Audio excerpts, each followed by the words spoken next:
même à 99 ans, si tu es toujours vivant, c'est parce que tu as quelque chose à donner au monde. Grâce Académie.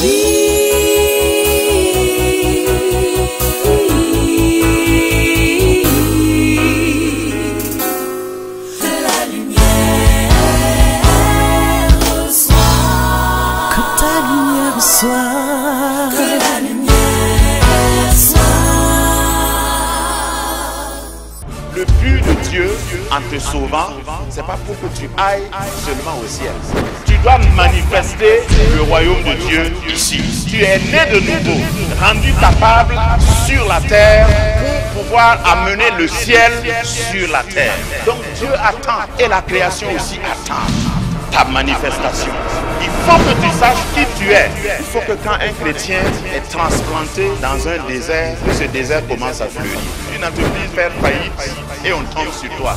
Tu relèves l'entreprise et tu rappelles tout ce qu'on a renvoyé. C'est ça la manifestation des enfants de Dieu. Il y a un village qui est embrigadé par des sorciers. Et Dieu t'envoie là-bas. Ta seule présence chasse ces esprits. C'est ça la manifestation des fils de Dieu. Le plus grand ennemi de l'homme, c'est pas le péché, c'est pas le diable, c'est l'ignorance. Et pour chasser l'ignorance, il faut que la lumière soit.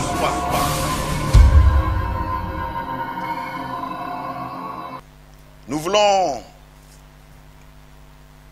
et je voudrais avoir comme thème que je vous propose, reposséder ce que l'ennemi t'a dépossédé.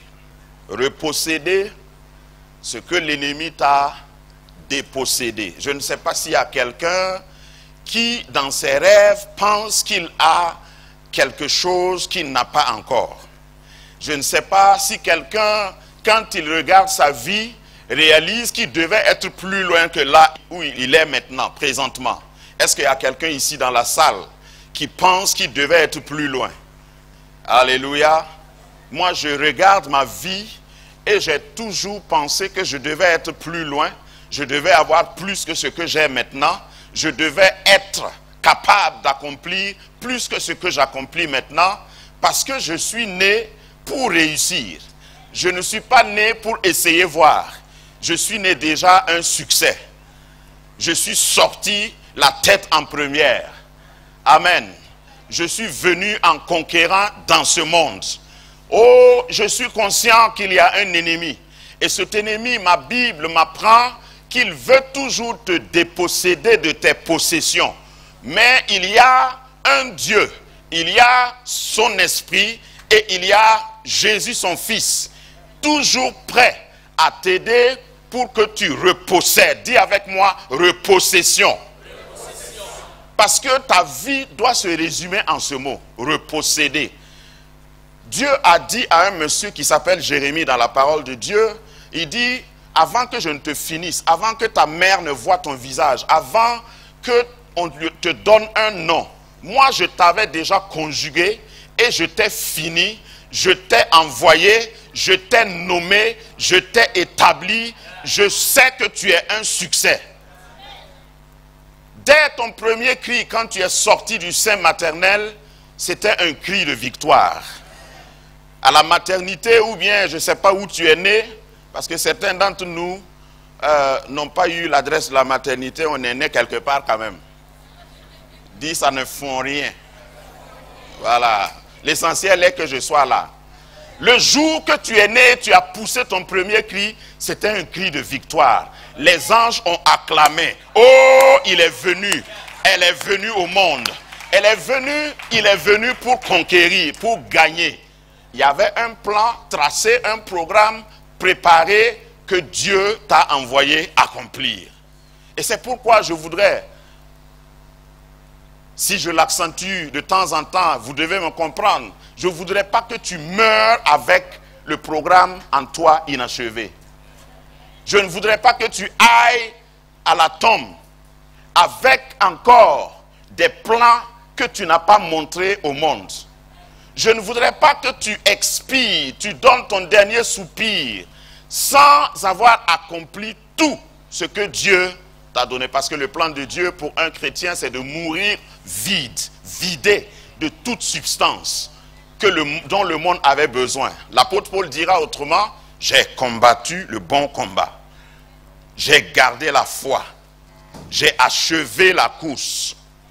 Est-ce que tu as achevé ta course?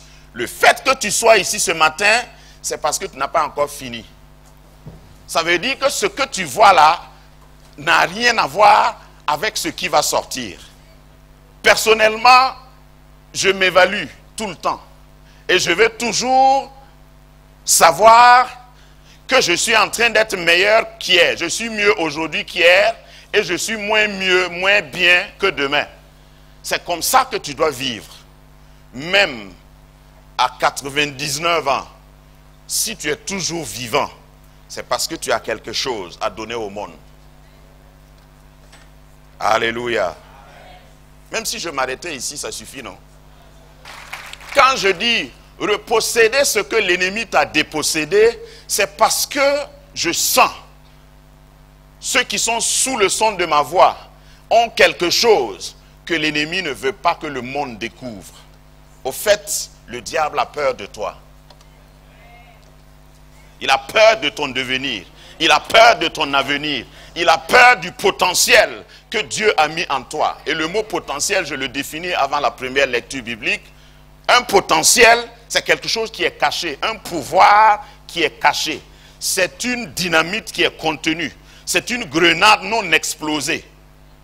Vous savez, vous pouvez jouer avec une grenade. Mais quand ça explose, ça peut enlever une partie de ta tête. Sinon, la totalité de ta tête. Mais c'est petit. Dis encore à ton voisin, tu ne sais pas ce que Dieu a caché en moi. Fais attention. Un potentiel, c'est un succès non entamé. Regarde, toi-même tu as un succès assis, mais contenu. Le jour que tu vas vraiment te développer, dans la série sur le développement personnel, j'ai dit qu'un chrétien doit chercher à être déployé et non employé. Parce que si tu es employé, c'est ton patron qui te mesure, qui te calcule, qui te paye selon ses humeurs et selon ses calculs. Moi, je préfère être déployé. Je ne suis pas un employé. Je suis déployé. Je veux m'étendre. Parce que mon patron ne sait pas ce que Dieu a mis en moi, ce que j'ai en moi. Il faut de temps en temps que tu ailles au-delà des frontières de ta profession, de ton poste, pour montrer ce que Dieu t'a donné. Il y a des gens qu'on a appelés maçons, alors qu'ils sont des menuisiers. Ils sont aussi des entrepreneurs, ils sont aussi des commerçants, des hommes d'affaires. Il y a des gens qu'on a appelés mères de famille. On regarde sur ton dossier, sur ton CV, profession ménagère. Mais derrière la ménagère, il y a une grande dame d'affaires en attente de devenir, de s'exposer. C'est ça ce que j'appelle les possessions dépossédées par l'ennemi. Et je suis là, envoyé par Dieu pour te dire qu'avant ta mort, je veux te voir. Dis-le à ton voisin, avant ta mort, je veux te voir. Parce que ce que tu vois présentement là n'est pas tout. Donc il faut que le monde te connaisse. Et il y a quelqu'un qui n'est pas d'accord que tu te manifestes. C'est celui-là qu'on appelle ennemi.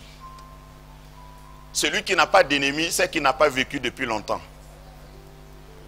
Si dans cette salle, il y a quelqu'un qui n'a pas d'ennemi, je te félicite, mais continue de vivre. Normalement, tu dois avoir des ennemis. Le nombre de tes ennemis est indicateur du potentiel que Dieu a mis en toi. Parce que regarde, quand Moïse est né, un pharaon est né, parce que le diable avait peur.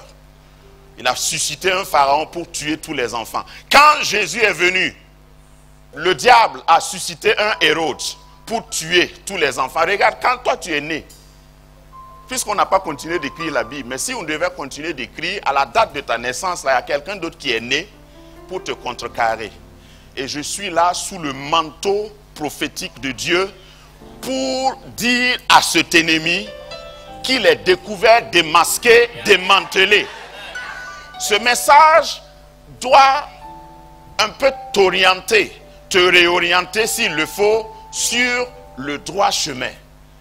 Parce qu'il y a quelqu'un qui est assis, je le sens dans mon esprit, qui a baissé les bras, qui dit, il y a trop d'ennemis, il y a trop de contrariétés, il y a trop de contradictions, il y a trop d'opposition.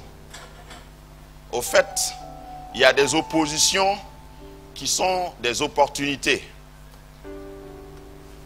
Et il y a des opposants qui sont au fait des agents de communication. Ton ennemi va faire ta publicité. Dieu a donné un panneau publicitaire géant à David. Ce panneau-là s'appelait Goliath. Il était très grand, plus grand que tout le monde.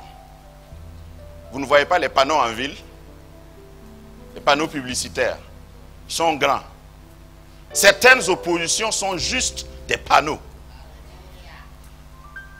Parce que si Goliath n'était pas tombé, on n'allait pas connaître David. C'est après que Goliath a été tué par David que les femmes israélites ont composé un chant. En disant, Saül a tué ses 1000, David a tué ses 10 000. Avant, on chantait un vieux chant. Regarde, dans ton village, on va changer. Il y a un autre couplet qu'on va ajouter à cause de toi. Dans ton entourage, on va ajouter un nouveau couplet à l'ancien chant que les gens chantaient. Dans l'entreprise où tu travailles, on va associer ton nom désormais à l'entreprise. Alors disposez-vous spirituellement parce que ce que nous voulons voir aujourd'hui, c'est provocateur, c'est déterminant. Parce que chaque fois qu'on parle du diable, il a peur. La première tactique du diable, je vais vous dire tout de suite, c'est de faire tout pour que tu penses qu'il n'existe pas. Voilà. Non, il suffit de... Il y a des gens comme ça dans la vie, ils font des conclusions hâtives. Non, il suffit de bien travailler seulement. Il suffit de s'efforcer. Il suffit d'avoir des bons conseillers. Mais Dieu sait. La Bible nous apprend qu'il y a beaucoup de choses. Il y a des maisons que Dieu a programmées pour toi. Comme dans cette image.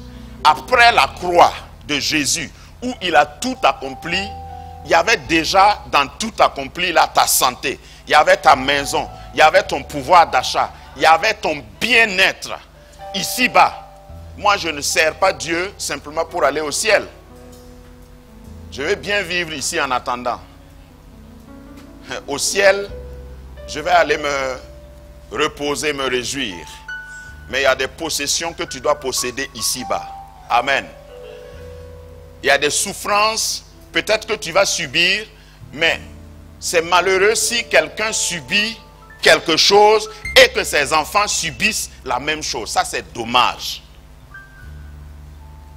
Même si tu souffres, c'est pour que tes enfants ne souffrent plus. Amen. Jean 10, 10. La Bible dit, le voleur vient, ou le voleur ne vient que pour dérober, égorger et détruire. Mais moi, c'est Jésus qui parle, je suis venu afin que les brebis aient la vie. Dis, je suis la brebis du Seigneur. Je suis venu afin que les brebis aient la vie et qu'elles soient dans l'abondance. La parole de Dieu est claire sur le fait que le plan de Dieu pour toi, pour tous les hommes qui sont en Christ, pour toutes les femmes qui sont en Christ, c'est que tu sois prospère à tout point de vue. Avant le Nouveau Testament, Dieu disait à son peuple, par exemple dans Deutéronome 28, vous serez la tête, jamais la queue. Vous serez en haut, jamais en bas. Donc ce n'est pas toi qui décides. Dis à ton voisin, ce n'est pas de ma faute. Voilà, si je suis un succès, au fait, ce n'est pas de ma faute. Je suis programmé pour le succès. À partir de la croix, quand Jésus a dit, tout est accompli, c'était pour toi, pour que tu vives. Donc, dès lors que tu reçois Jésus, je ne dis pas que tu ne dois plus souffrir. Mais ta souffrance vient seulement, les épreuves viennent seulement pour révéler ta valeur, pour révéler ta capacité, pour révéler en réalité ce qui est caché en toi. Parce que la plupart des métaux précieux, il faut d'abord creuser pour les avoir. Et puis, il faut les travailler pour les rendre éclatants. Amen. Donc, souvent, certaines épreuves, c'est simplement pour te rendre plus éclatant. Ce n'est pas pour te détruire. Et chaque fois que tu traverses une difficulté, garde cela à l'esprit. La Bible dit clairement, le plan de Dieu pour toi, c'est que tu sois prospère à tous égards. 3 Jean 1, 2. Tous égards, c'est-à-dire sur tous les plans, professionnellement, maritalement, socialement, à tous égards, tu dois être prospère. Et la prospérité, ce n'est pas seulement la quantité d'argent que tu possèdes. La prospérité se mesure par ta capacité de gérer, de traverser même les moments difficiles. La prospérité, c'est la capacité de sourire même quand les choses ne vont pas bien. La vraie prospérité est celle qui est selon Dieu. C'est de traverser le feu sans être brûlé. Et ça aussi, c'est inclus dans mon programme. Je ne sais pas pour toi, hein, mais ma Bible me dit, quand tu traverseras le feu, tu ne seras pas brûlé. Quand tu traverseras les eaux, je serai avec toi. Moi-même, Jésus, je serai avec toi. Tu ne seras pas submergé. Est-ce que quelqu'un traverse des eaux? Le plan de Dieu, ce n'est pas que tu périsses dans ces eaux. Tu vas sortir. Au fait, tu ne vas même pas boire l'eau. Parce que souvent, l'eau que tu traverses là est sale. Tu vas traverser. Ça, c'est la volonté de Dieu pour toi. Grâce Académie, une vision, une plateforme, un cadre d'expression et d'épanouissement pour tout l'homme. Une ambassade du royaume de Dieu, un peuple d'adorateurs, un centre multiracial, une église sans cloison avec pour seule passion vivre la réalité de l'évangile de Jésus-Christ. Grâce Académie, une voix prophétique et une vision pour sa génération. Situé à Ouaga 2000, à 700 mètres de l'ambassade des États-Unis, côté Est. Grâce Académie.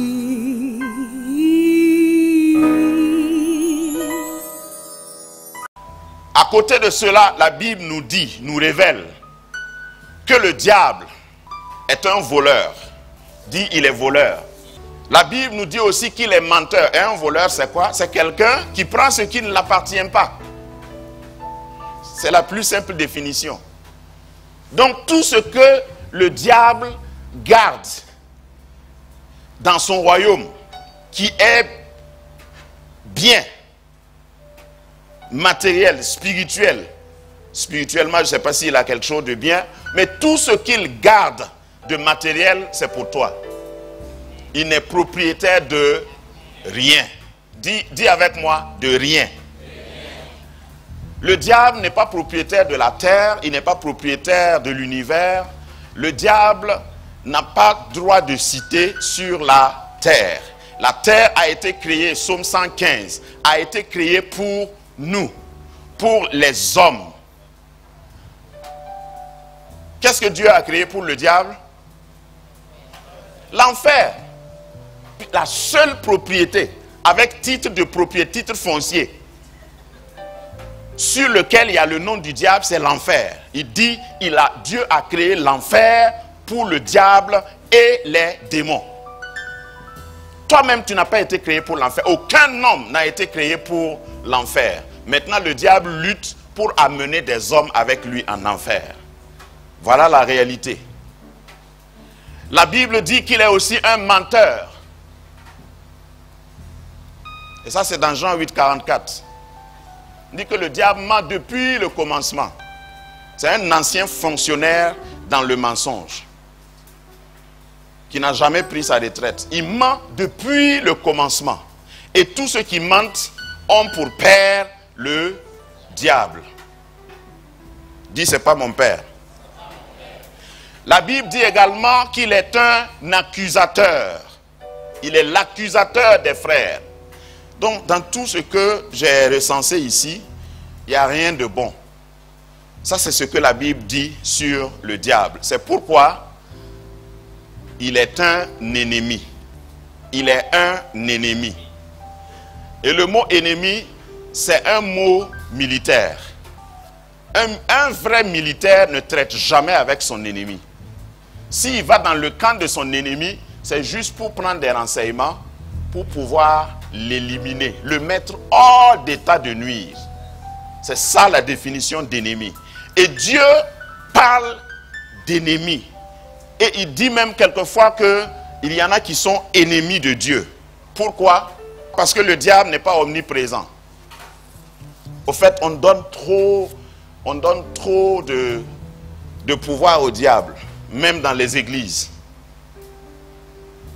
Il y a certaines personnes, quand ils parlent ou quand elles rendent témoignage, tu crois que le diable, il est partout. Le diable n'est pas omniprésent. Il ne peut pas être partout à la fois. Souvent, tu le chasses là où il ne se trouve même pas. Souvent, tu parles de lui alors qu'il ne connaît même pas ton adresse. Il n'est pas encore venu là-bas. Et c'est à force de le chasser qu'il entend son nom. Sors, sors, sors. Et puis il dit, on parle de qui même? Et là, tu attires son attention. Je ne suis pas en train de prendre sa défense. Il sait que je ne le défends pas. On ne s'aime pas. Lui et moi, on ne s'aime pas. C'est un ennemi. Et je le traite comme un ennemi. Dans la tradition juive, on ne mange pas avec son ennemi. Quand nous regardons dans la parole de Dieu et considérons ce que la Bible nous donne comme enseignement à propos des artifices du diable, c'est qu'il est obligé d'utiliser les démons. Les démons, c'est les anges déchus, ceux qui ont chuté avec le diable. Et vous savez quoi? Peut-être pour la première fois, je vais t'annoncer qu'il n'y a même pas assez de démons. On est plus nombreux qu'eux. Donc, la troisième tactique, le troisième niveau du diable, il y a lui-même qui opère, il y a les démons qui opèrent avec lui, et en troisième niveau, il utilise des hommes. Il veut passer par des hommes pour pouvoir opérer, parce qu'ils ne sont pas nombreux. La Bible nous enseigne que c'est 1/3 seulement des anges. Et j'ai souvent dit ici, pour un démon qui t'attaque, c'est 1/3 des anges qui a chuté avec le diable. Pour un démon qui t'attaque, il y a 2 anges qui t'escortent. Qui est plus fort? C'est pourquoi vous lisez des passages comme « Celui qui est en nous est plus grand que celui qui est dans le monde ». On est plus fort. Si Dieu est pour nous, qui peut être contre nous? Qui? Ils sont moins nombreux. Et je voudrais parler donc de ces artifices, de ceux que le diable utilise, pour que vous sachiez les démanteler. Non seulement que vous décerniez leur pouvoir, et que vous sachiez les démanteler. Parce que ma Bible me dit que le Fils de Dieu a apparu pour détruire les œuvres du diable. Et tu es un agent de destruction massive dans le camp de l'ennemi. Le sang de Jésus que tu as vient pour détruire les œuvres. Parmi les personnes que le diable utilise, il y a toutes sortes d'appellations. Il y en a qu'on appelle des sorciers, des magiciens, des enchanteurs. Hein? Et nous allons lire d'abord dans Deutéronome 18, 9. Lorsque tu seras entré dans le pays que l'Éternel, ton Dieu, te donne, tu n'apprendras point à imiter les abominations de ces nations-là. Dieu parlait aux enfants d'Israël. Qu'on ne trouve chez toi personne qui fasse passer son fils ou sa fille par le feu. Personne qui exerce le métier de devin, d'astrologue, d'augure, de magicien, d'enchanteur. Personne qui consulte ceux qui évoquent les esprits ou disent la bonne aventure. Personne qui interroge les morts. Reprenons à partir du verset 9. Dieu dit aux enfants d'Israël, quand vous allez arriver dans la terre promise, dis je suis dans ma terre promise. Parce qu'il y a aussi beaucoup de chrétiens qui pensent que la terre promise du chrétien là, c'est quand il va arriver au ciel. C'est ici. Là où Dieu m'a envoyé, c'est ma terre promise ici. Et puis il n'y a personne qui va m'empêcher de manger mes raisins, de boire mon lait et mon miel. Même pas les abeilles. Les abeilles vont produire le miel et moi je vais manger ça. C'est ta terre promise ici. Ne cherche pas ailleurs. Je dis souvent aux jeunes, ne passez pas le temps à aller d'ambassade à ambassade parce que vous voulez visa. Tu veux aller où? Va si Dieu t'envoie. Si Dieu ne t'a pas envoyé, reste ici.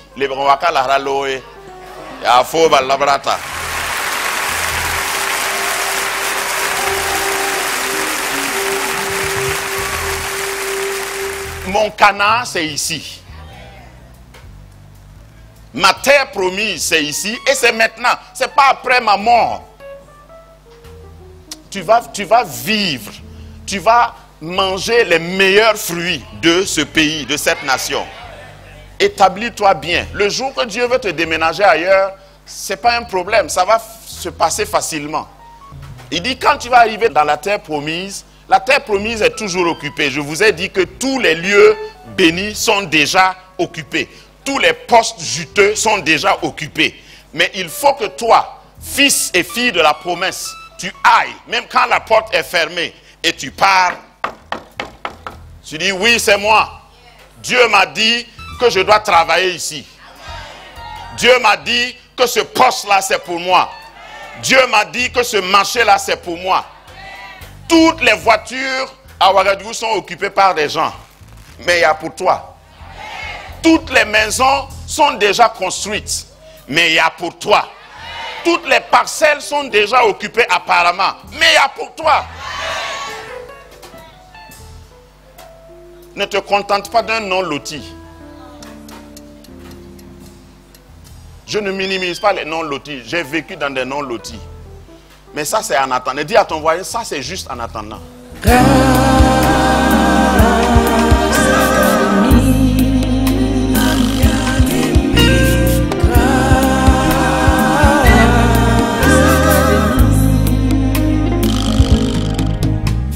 Le but de Dieu en te sauvant, c'est pas pour que tu ailles seulement au ciel.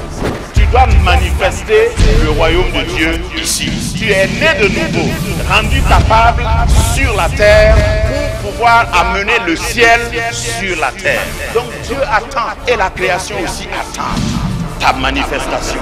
Il faut que tu saches qui tu es. Il faut que quand un chrétien est transplanté dans un désert, que ce désert commence à fleurir. Une entreprise fait faillite et on tombe sur toi. Tu relèves l'entreprise et tu rappelles tout ce qu'on a renvoyé. C'est ça la manifestation des enfants de Dieu. Il y a un village qui est embrigadé par des sorciers. Et Dieu t'envoie là-bas. Ta seule présence chasse ces esprits. C'est ça la manifestation des fils de Dieu. Le plus grand ennemi de l'homme, c'est pas le péché, c'est pas le diable, c'est l'ignorance. Et pour chasser l'ignorance, il faut que la lumière soit.